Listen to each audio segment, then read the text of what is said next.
को कुछ ना चाहिए वो साहन के शाह, जिसको वो दौलत नाम की बख्शिश हो जाती है, वो ये दुनियादारी के पत्थरों को, पदार्थों को, इनको इकट्ठा करने में मन को लगाएगा क्या?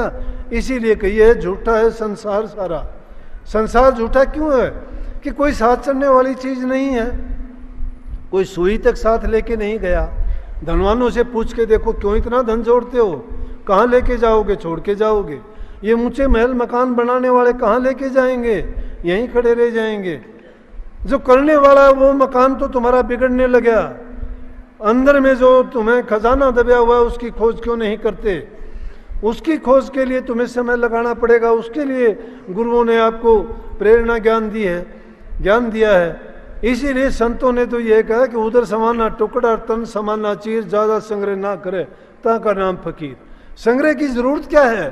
शरीर की क्या कोई कीमत कदर है? अगर है तो दौलत तो इसके अंदर छिपी हुई है।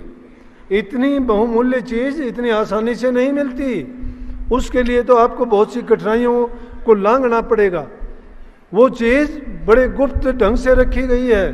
जो 9 दरवाजे लगाए गए हैं शरीर में, ये संसार के पदार्थों में, संसार के नज़ारों में भरमाते हैं हमें, लेकिन उस असली चीज के पास जाने के लिए एक गुप्त सुरंग है, और वो सुरंग सुखमन के रास्ता है। वो उसको सुखमन का नाम दिया गया है। सुखमन क्यों है? कि उस सुखमन के रास्ते जो पड़ता है, चल पड़ता है, उसको सुख ही सुख है, आनंद ही आनंद है। उसके पास कोई अपार धन संपत्ति है, शांति और खुशी ही खुशी है उसमें। उस रास्ते से जाना पड़ता है, रास्ता गुप्त है, वो नहीं जानता। लेकिन उसमें भी पीछा करते हैं। कहाँ तक करते हैं? जहाँ तक जाया जाता है 12वां दर्जे तक। अब 12 दर्जे को समझे नहीं। साधुओं में भी ये क्रिया थी कि 12 दर्जे तो कहते थे कि 12 वर्ष के बाद में साधु अपनी जन्मभूमि में जाते हैं। लेकिन सूरत जब नीचों के दर्जे में उतरी थी, 12वें दर्जे से नीचे उतरी, तो इसके साथ मन और माया की, सूक्ष्म मन और सूक्ष्म माया की मिलोनी हुई थी। इसलिए वो 12 दर्जा जो है, 12वां दर्जा, वो देश है जहाँ पर साधुओं के लिए कहा गया कि वहाँ पर जाना चाहिए। 12 वर्ष के बाद में हर साधु जाता था। लेकिन उस 12 दर्जे से ऊपर जाने के लिए तो संत कहते हैं कि वहाँ तक भी अगर जीव जाता है तो वहाँ से भटकता है। वो ब्रह्म का ही देश है, और ब्रह्म के जितने भी जीव आए, जो ब्रह्म देश से प्रकट होके आए, उनको भी अपना कर्म भोगना पड़ा। इसलिए संत उस घर से आए थे, जिससे स्वामी जी महाराज ने उस घर को कैसे बताया। वो कहते हैं कि संत सभी वह घर से आवें, नाम भेद दे जीव चितावें, जो चेते तिस ले पहुँचावें, नाम भेद ले जो माने कहना, उसको फिर सुख दुख नहीं सहना। उसको सुख दुख नहीं सहना, वो जानता ही नहीं है क्या सुख है क्या दुख है। दुख कौन पाता है? जो सुख चाहता है। जिसको सुख की चाहना नहीं है उसको दुख नहीं होगा। दुख उसी को होता है जो सुख चाहता है।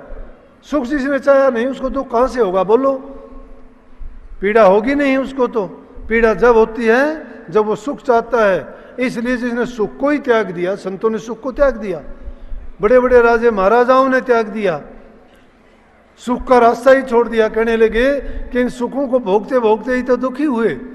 तुम हर प्रकार के सुख भोगो, लेकिन एक दिन दुख भोगना पड़ जाएगा, उसी दिन आपको बहुत कष्ट होगा। क्यों कष्ट होगा? कि वो दुख सुख छूट गया। अगर उन कष्टों में ही रहते तो आपको कष्ट लगता नहीं। क्यों? कष्ट देखा ही नहीं कभी आपने।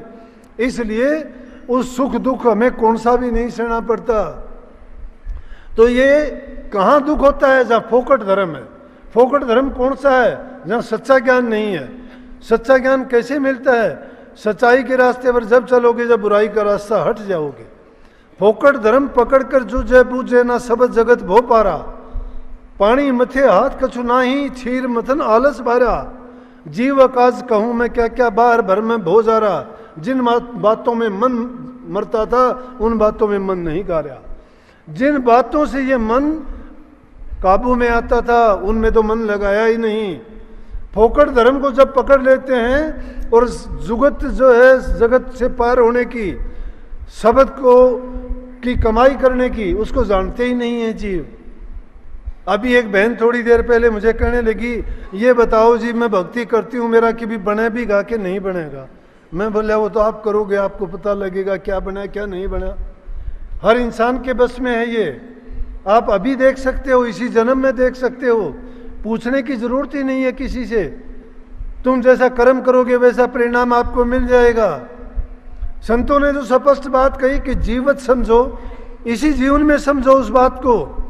जीवत बूझो, जीवत मुक्ति निवासा, मुए मुक्ति बतावे गुरुआ झूठा दे विश्वासा। कोई गुरु आपको कहता है, बहुत सी बात ऐसे सुनी, बहुत सी बात ऐसे सुनी, कईयों ने कह दिया कि कोई नहीं, चिंता ना करो। जैसे मैं बहन को कह देता कि तुम चिंता ना करो, तुम्हें कुछ करने की जरूरत नहीं, मैंने तुम्हें नाम दे दिया, आशीर्वाद दे दिया, आप मेरी शिष्य हो, जब तेरा अंत टाइम आएगा मैं आऊँगा, जहाज लेके तुझे ले जाऊँगा और तुझे कोई स्वर्ग नरक से मतलब नहीं, सीधा मुक्ति धाम पहुँचा दूंगा। ये झूठे परम, ये जीवों को बहकाने की बात है। इसलिए कहिए जीवत समझो इस बात को, जीवत पहचानो उसको। जब तक जीते जी आपने कुछ नहीं किया तो पछतावा मिलेगा, झूठी बात है। गुरु जो देता है वो स्पष्ट सबके सामने देता है, छिपाता नहीं है गुरु। छिपाने वाले तो चोर होते हैं, गुरु थोड़े होते हैं, ठग होते हैं। ठग तो और बहुत हमारे पीछे लगे हुए हैं, चोर हमारे पीछे लगे हुए हैं, डाकू हमारे पीछे लगे हुए हैं। ये घर परिवार वाले, ये नातेदार रिश्तेदार जो हमें प्यार से बोलते हैं, हमें ठगते हैं। जो टाइम हमें भक्ति में देना चाहिए उसको नहीं देने देते। जो गले में बाहें डाल के हमें प्यार करते हैं वो शमशान घाट में हमारे साथ जाने वाले नहीं हैं। 2 दिन रोने के बाद तीसरे दिन उनकी वही हंसी खुशी होंगी, वही संसार के पदार्थों में रचे पचेंगे। जाना एक अकेला होगा जीव को उसका कर्म लेके, लेकिन उसका साथ एक देगा, सतगुरु देगा। वो कभी साथ नहीं छोड़ता, अंत टाइम तक साथ देगा। जो सतगुरु को अपने ख्याल में, अपने विचार में, अपने तन मन नैन में जो संभालेगा। इसीलिए संतों ने कही, कबीर साहब कहता है कि आ जा सतगुरु नैनन में, नैन झात में लूँ ना मैं देखूं और को ना तो ये देखण दूं। कि सतगुरु मेरी आंखों में आ जा, आंखों में आके ऐसा समा जा कि मैं आंख बंद कर लूं, ना तो किसी और को देखने दूं और ना ही मैं खुद देखूं। बस आप मेरे ही बन के रह जाओ। अगर सतगुरु को अपना बनाना चाहते हो आप गुरु के बन जाओ। जब गुरु के हम बन जाएंगे, गुरु हमारा हो गया।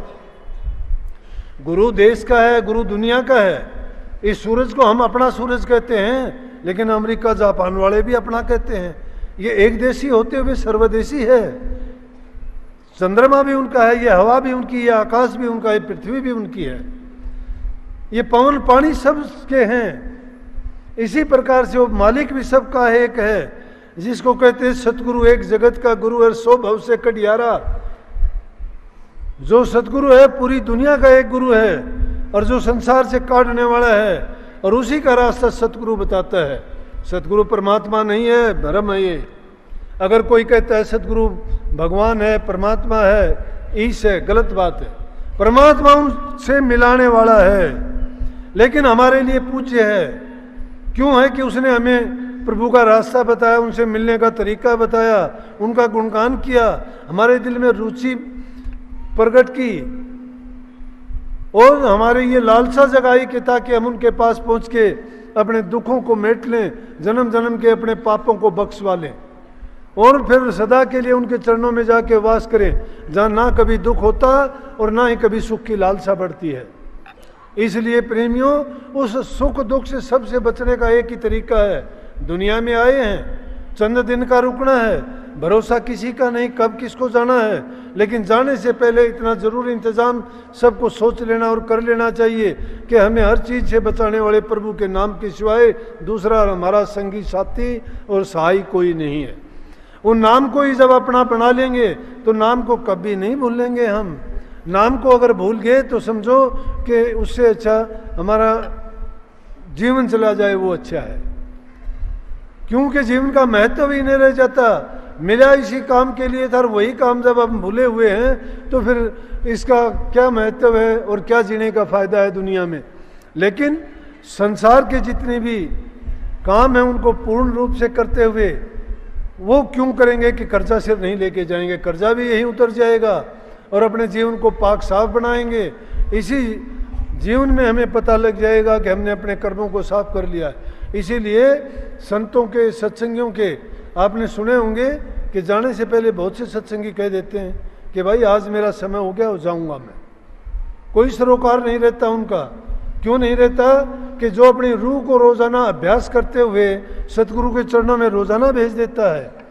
इस शरीर के मंडलों से ऊपर उठा के जो ऊंचे मंडल हैं जिनमें सतगुरु वास करता है, जहाँ शब्द है, उस शब्द में जाके समा जाते हैं।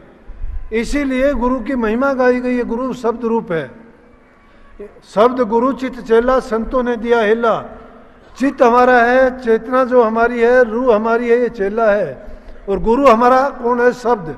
तो गुरु हमारा शब्द रूप है। जब देखोगे तब पाओगे ये। जो गुरु तुम्हें यहाँ उपदेश देता है, अंदर में जाओगे वही शब्द रूप है। उसका रूप, रंग, रेखा सब क्या है? गुरु और चेला एक ही ढंग में, एक ही रंग रूप में है। वो दोनों जैसे बूंद जाके सागर में मिल जाती है, उनका अलग अलग अस्तित्व खत्म हो जाता है। उसी प्रकार से ये रूह भी जाके जब परमात्मा में विलीन हो जाती है, वहाँ दोपड़ा नहीं रह जाता, एक कम एक हो जाता है। तो वहाँ पर ना स्त्री है, ना पुरुष है, ना शब्द है, ना सूरत है, ना आत्मा है, ना परमात्मा है, सिर्फ एक ही है। तो उस एकत्व को एकम एका होने के लिए ही सूरत शब्द का योग सबसे आसान योग है, जिसमें कोई खास पाबंदी नहीं। बुराइयों को छोड़ के अच्छाई का रास्ता अपनाना है। समय निकाल के अपने मन को तन से और मन के मंडलों से निकाल के आत्मिक मंडलों में पहुंचा देना है। उस शब्द देश में भेज देना है। धीरे धीरे करके उसका अभ्यास करना बताया है। पहले नाम का सुमरण करो, सुमरण करते करते ध्यान करो, ध्यान गुरु के रूप का करो, मन की वृत्ति एकाग्र होंगी।